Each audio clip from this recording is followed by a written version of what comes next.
Hey guys, Mike here. Just here to tell you about my experiences with the CRST and careers worldwide, trucking school in Colorado.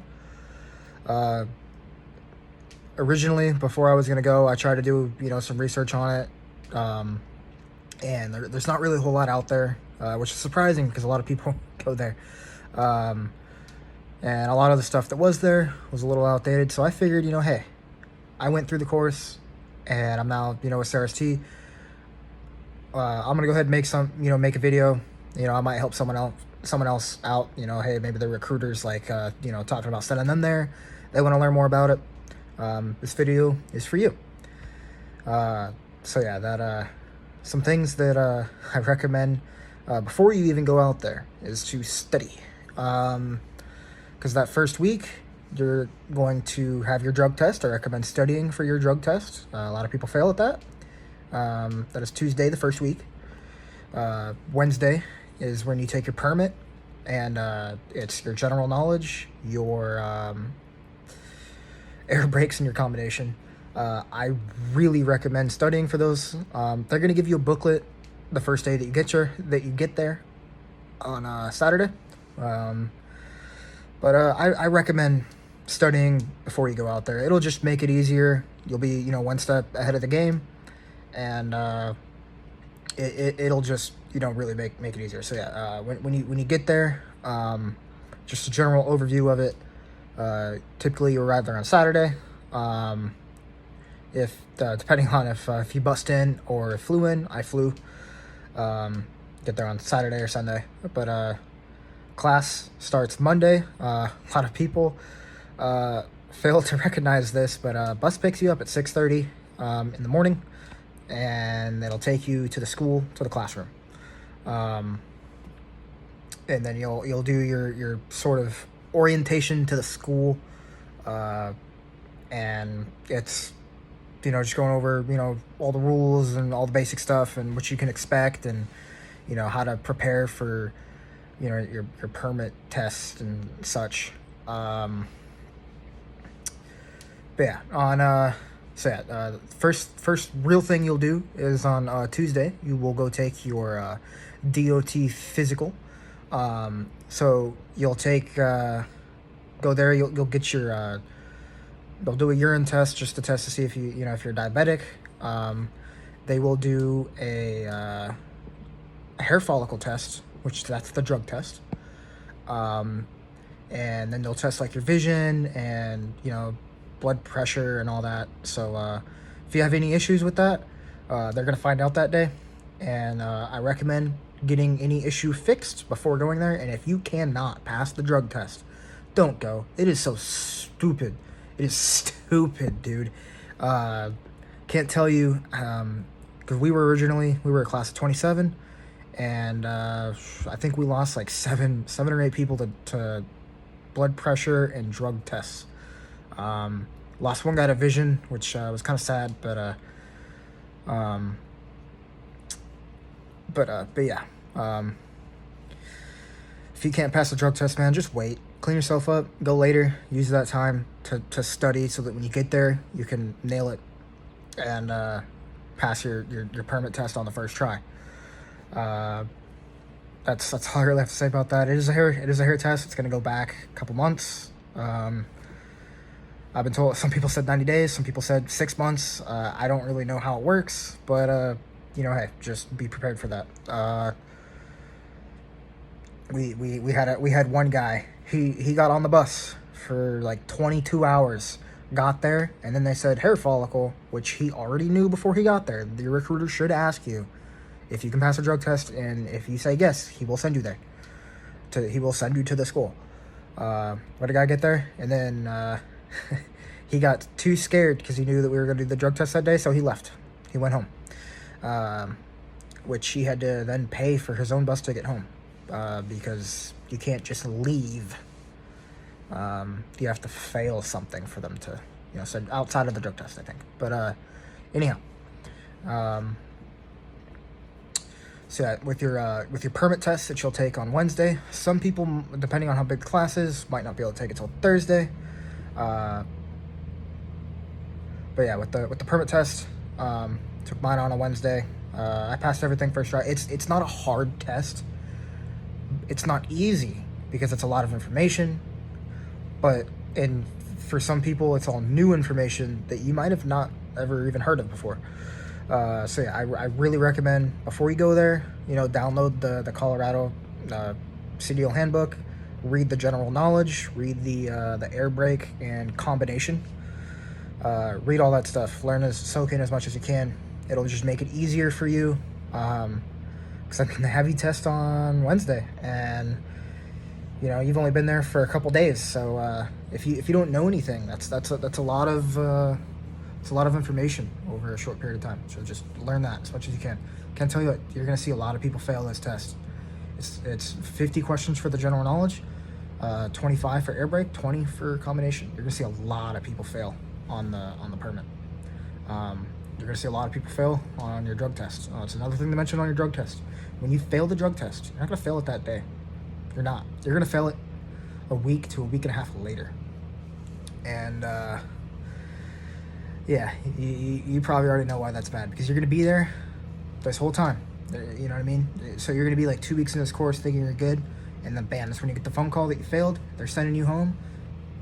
You have to pay for all that school that you just did. CRST's not paying for that. You are. So it's like $200 something a day. So if you can't fail the drug test, dude, don't go, dude. That is so stupid. It is dumb. But people do it every week. Can't tell you how many people I was watching in the classes ahead of me fail. People in my class, people in the classes behind me, as we were progressing week to week. So that's really how that goes. Next, I guess I'll get into housing. Housing units aren't too bad. They're pretty all right. They're clean enough. You have 3 rooms per housing unit. This is for CRST and where they keep the men at. For you girls and women, they'll keep you guys separate above the classroom. I don't know how that goes, so sorry, but for us men and CRST, they keep us over at housing units. There'll be an upstairs and a downstairs section, and there's about 4 or 5 of them, and three rooms, 2 bunk beds per room, and so typically 4 people to a room, and that's kind of how it is the first week. If you make it through that first week, don't worry, you'll see people drop. There's gonna be a lot of people drop. Like half your class is gonna drop, dude. I get that blood pressure, hair follicle, drug test, and mostly the permit, dude. People are gonna drop like flies. That's just how it is, and that's why I say, man, do your best. You do the best you can to not be one of those people, because that's just how it is. Next, so for housing, you'll probably end up getting down to like 3 to 2 people to a room. Some cases, sometimes you might end up with one person, where it's just you in a room, because that many people failed. It's not hard, man, but it's not easy. Just apply yourself. It's 3 weeks. That's it. If you think bunking up with that many other men sucks, who cares, dude? It's 3 weeks. Think of where you can be in a year or 2 in this industry, and you're choosing to be a baby over bunking up with some other dudes for 3 weeks. Who cares, man? Think about, the food that you can put on the table with your, for your family, and, the house that you could own one day, and all of that. Seriously, you. Next, when it comes to food, they're gonna recommend bring $200 to $300 worth of food. That's cool if you want to, if you're coming here on a low budget. I recommend actually doing cookouts with teammates and stuff. Where you guys all pitch in for certain things. That'll help save you some money. Don't buy ramen noodles. They'll tell you that. They have a lot of ramen noodles, so if you're really struggling, go ask for some ramen noodles. They will give it to you. and so it's not the end of the world if you're super broke. I recommend buying gallon jugs of water at the store, though. Water there sucks, so yeah, I do that. All right, so next is once you pass your permit test, which I tell you, man, it's gonna be a great feeling, because when you pass it, you're gonna see a lot of other people fail it, and it's just gonna be a great feeling, because that's that first win that you get. That's when they're immediately gonna send you to the yard, and you're gonna practice your straight backing, and it's not too bad. You're backing up 100 feet, and then you pull up, you back up 100 feet, which isn't too bad. It's pretty easy. Definitely try to get that down, because that plays a big factor in all the 2 other backing maneuvers that you're gonna learn. Just listen to your instructors, man. All the instructors are great, man. Wally, he was my road instructor. He's the coolest instructor that they have. He's an older guy, but he used to be a cop, and he's been driving for a while, and just listen to his wisdom. Dory and Bobby and Mikey and Isaac, those guys are all amazing, and just listen to to whatever they have to say, man. Don't be afraid to ask questions, dude. There's no such thing as a dumb question. Just listen to them. If you don't understand something, man, just be like, hey, I really don't understand this. They're gonna teach you. They're gonna adjust their teaching to help you understand. And they'll be right there with you. But yeah, just that's how it's gonna go that first week. They'll go over basic pre-trip stuff, or they'll do a full-on pre-trip with you. That first week, they'll give you sheets to then practice with your teammates and stuff. Then once you hit Monday of the second week, that's when you're going to go ahead and you're going to practice your offset. And you're also going to get your road instructor. Like I said, I had Wally. He's awesome. He's great. He's a really good teacher. Practice your shift patterns. This is manual trucks, remember? Practice your shift patterns, dude. If you wanna get the most time driving that truck, practice your shift patterns. Because if you are really good at shifting, he's gonna let you get on the freeway and drive home. He's gonna let you drive to the route. He'll let you do that, but you gotta prove that you can shift. So practice your shift patterns. Know where your gears are. Know them. They're gonna be 10 speeds, and they give you a shift pattern for 8 speeds, but I didn't drive on an 8 speed, and I don't think any of the road trucks are actually 8 speeds. But so yeah. But hey, practice it. Especially if you want more time driving that truck, and you'll feel pretty cool when you know how to shift and your teammates are struggling a little bit, because you get to drive home. Next is the second half of the day. You'll do your offset. They'll split you guys in half, so half of you guys will be road with your road instructor, and then the other half of you guys will be practicing your offset. They'll swap you guys for morning and afternoon. Offset's not too bad either. It's definitely the hardest maneuver, at least I think, out of all the 3 maneuvers that you learn.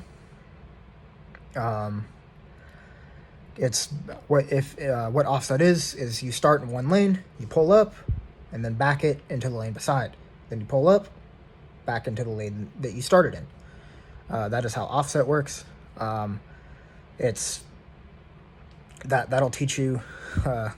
That'll help you out a lot once you get to your third and final maneuver. But if you can't straight back, man, you're gonna struggle there. So make sure you nail straight backing. That'll help you a lot with offset. So yeah, heading into that second week, that Saturday, heading into the second week, you're gonna do your logbook class, and that's not too bad. It's like a hour class. You'll watch a video, and then you will take your your logbook. You'll learn how to write out a log. It's not too bad. Bob does pretty cool in that class. He's got his dog. He'll come up and demand that you pet him. Dog's pretty cool. Snoopy's awesome. I'll throw up a picture of Snoopy. But anyhow, so yeah, you'll do that on Saturday. Then you go to the yard and you'll have you'll have lunch. They'll do a barbecue for you, which is pretty sick. Next, going back to I'm gonna go back actually to when you pass the permit. As soon as you pass your permit test, they'll take you back to the classroom, and they'll give you a big DOT book. It's probably about that big. It's like 500 pages, more like 490 of like material. That first handbook that they give you, where you get your permit, where you practice for your permit, that book kind of sucks to read. But the DOT book that they give you, the big one that I'm talking about, it's actually a pretty good read, and that's where you'll learn about your hours of service and idling laws. You'll learn all about that. It's actually a pretty good read. There's a lot of cool information in it. It's like 35 chapters or so. I recommend do 3-day, and at the end of each one, go with your teammates and see what answers they got. Because they don't give you an answer sheet. They give you just a sheet to write your answers down on, because that's part of your final written test. They want to see how well your knowledge is. So, get together and be like, hey, I got C because this is why, and you point out where it is in the book. I recommend doing that. That'll help you out a lot, and it's a pretty good read. Not gonna lie. I'm not much of a book guy, but that book was actually pretty cool, for the most part. Next thing, so yeah, you do the logbook class, and you get your Monday where you get your road instructor and practice offset. You then practice offset all the way to Friday, I want to say it is, and then on Saturday is when you practice your final maneuver. They could be parallel park or it could be alley dock. I got parallel park, and which actually was super easy. It's just five steps, not too bad. Alley docking, I can't say anything for that. Same thing I'm going to say, though. Listen to your instructors. Ask questions. Eventually you'll get it. And that's kind of how it goes when it comes to that. They'll give you some more chances to practice offset if you were struggling on it. Typically on Tuesdays and Wednesdays, before you take your test on and whatnot. And I guarantee you, once you have been practicing your final maneuver, you're gonna go back to offset, and you're just gonna smash it. You're gonna do great. It's it just, for whatever reason, I feel like they teach it backwards a little bit. They should do it the other way. But it is what it is. Next is with your pre-trip, dude. I recommend, any chance you get, they'll give you time for it too, but practice your pre-trip, man, as much as you can. Get used to saying it's not bent, cracked, or broken. It's properly mounted and secure. No missing hardware. If it's got fluid in it, it's not leaking. If it's belt driven, it's belt driven. If it's gear driven, it's gear driven. If it's belt driven, there's no abrasions, bubbles, cuts, fraying, or dry rotting on your serpentine belt, and it's no more than 3/4 of an inch of play. Just get used to saying stuff like that, and there'll be specifics for specific parts. But hey, not bent, cracked, or broken. It's properly mounted and secure. No missing hardware. And if it's got fluid in it, it's not leaking. Things along that nature. And if it's rubber, no abrasions, bubbles, cuts, fraying, or dry rotting. It's got fluid in it, it's not leaking. And then just get used to saying that. Say it over and over and over again. Who gives a? Who cares, dude, what other people think, right? I don't. If you feel they're looking at me weird because I just keep repeating this over and over again. then, you know, go say it somewhere else. But who cares, dude?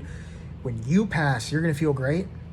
When they don't pass, you know, who cares? You passed. So, you know, do whatever you can to pass.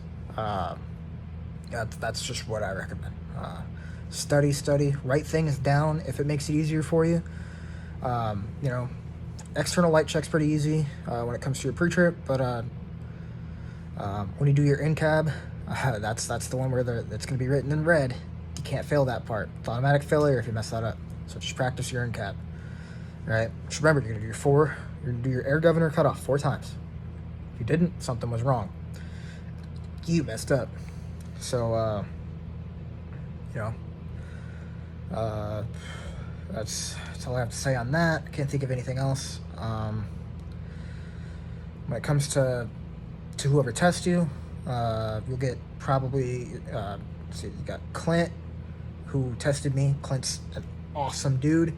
You'll see him over there. He's usually wearing the blue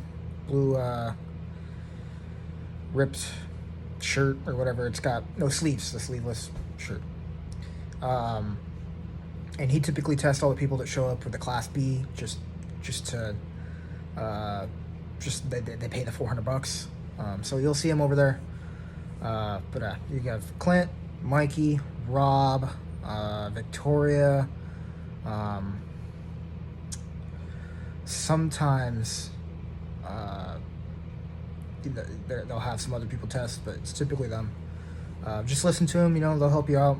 But, you know, just prove to them that you know the material. If you can do that, you'll pass, you know. But learn all the items of the truck, man. Just keep practicing. When you get home from the yard, dude, sit at the table and just test each other. You know, be like, hey, pre-trip this part, or pre-trip the front of the truck, or just pre-trip the whole truck. That's what we were doing. We were just pre-tripping the whole truck from memory, you know. That helps a lot when you're trying to visualize the parts in your mind. And then when you actually get up there and see the part, you can't miss it because it's right there in front of you, you know. Repetition, man. That's all I have to say about that. Just keep saying it over and over and over again. And you do that, you'll be all right. But yeah. So for your final test, you'll do your pre-trip, where that's walking around the tractor and trailer. Then you'll do your external light check, your in-cab. Then you'll do your first backing maneuver, which is straight backing, and then you'll do your offset, and then you'll do your final maneuver, which is alley dock or parallel park. Then from that point on, you'll do your road test. And you know, depending on how you do, you know, that's how you do. But just practice your shift pattern, you know, do everything that your road instructor teaches you. You know, listen, that's why I say listen to your instructors. You know, don't get angry at them. Don't, you know what I mean? Just, you know, they're trying to teach you because they want you to pass. That's how they make their money. So, you know, this video was, like I said, meant for anyone who was curious about how it works at Careers Worldwide, and how, you know, how it works with CRST. You know, I might make some more videos in the future. I only graduated a week ago, so, or a little over a week now. So I don't have too much to talk about when it comes to CRST just yet. I'll maybe want to wait a little bit, but hey, maybe your recruiter's talking about sending you to, you know, Career Worldwide, and you don't know much about it and you want to know. This video is for you, and I hope, you know, it answered a couple questions. You know, just remember, just show up with the expectations and the mindset that you're here to learn, you're here to get your CDL, you're here for your future. You know, don't show up with the mindset of, oh, I'm gonna, you know, I've done this before, or I've taken this test before, I know the material. Don't show up with that attitude, because then everyone's gonna laugh at you when you flop, when you fail. You know, don't do that, man. You just make a fool of yourself. Show up with the attitude that you want to be here, that you want your CDL, and you will pass. But you just got to apply yourself, right? That mindset will help motivate you to pass. But just keep that attitude. But yeah, man, just show up with that attitude, and you'll get it. So yeah, if you get there, let them know that that Mike made this video. Walk up to Wally and say, hey, before coming here, Wiggles made this video that really helped me out. And he'll know who you're talking about. Just say Mike Ferguson if anything else. But yeah, Wiggles. My teammates gave me that nickname, or well, Wally gave me that nickname the first day because I was wiggling the shifter a little bit too much, which was delaying me getting it in the gear. But after that, I did great. But yeah, just say, hey, Wiggles told me about you. But anyhow, good luck, guys. If you guys have any questions, let me know. I'll do my best to answer them as quick as I can, and good luck out there, man. Yeah. So thank you. And thank you, Careers Worldwide, for the opportunity. And I especially just for me, I just want to thank all you guys, Brian, Victoria, Wayne, most importantly, Wally, because Wally's the coolest guy you guys have there.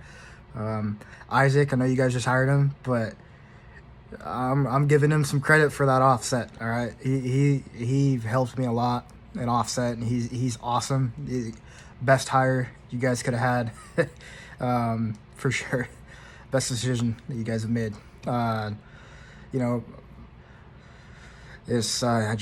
can't thank you guys enough for where you guys have put me, out here now with my mentor, who's an awesome guy, and it's been great. I've got 2,000 miles or so under my belt now, and learned a lot, and I couldn't have done it without all of you guys. So Brian, Wayne, Victoria, Wally, Rob, Mikey, Bobby, Dory, Mikey Senior, Joe, and Roger and Bob. I can't thank you guys enough for all of the help that you gave me along the way. All of you guys helped me at some point in this journey, and I might not fully realize how much it means to me just yet. It might mean a lot more to me in the future, but I can't thank you guys enough. And just to think what I'd be doing now instead of where I'm at. But thank you guys, and good luck to all of you guys for the future, and keep on trucking.